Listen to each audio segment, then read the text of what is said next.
For the majority of the time that Laurette, Rose, Julian, and Francois were enslaved at Gaynell House, the United States was in the midst of a civil war, and the future of the brutal system of enslavement was unclear.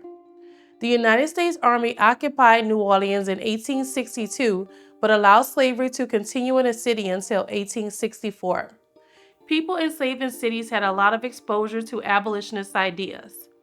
Just blocks from Gaynell House was the headquarters for a black abolitionist newspaper called L'Union.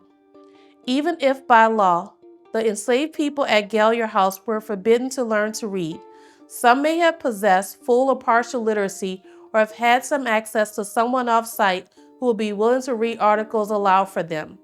It is possible that Laurette, Rose, Julian, or Francois had the opportunity to read or hear rallying cries such as the following published by L'Union on June 2, 1863.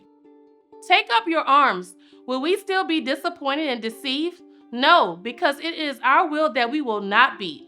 We have the experience of our parents and that will aid us. What are we asking for? We're asking for justice.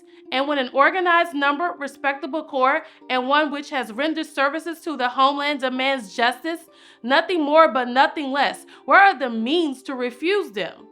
Take up your arms. Who thinks he can save himself by remaining neutral?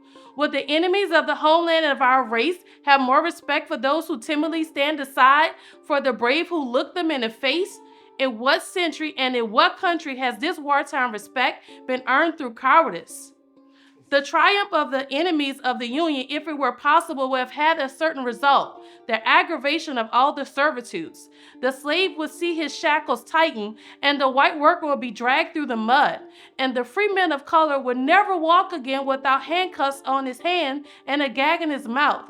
And we would stand by without protest and without action?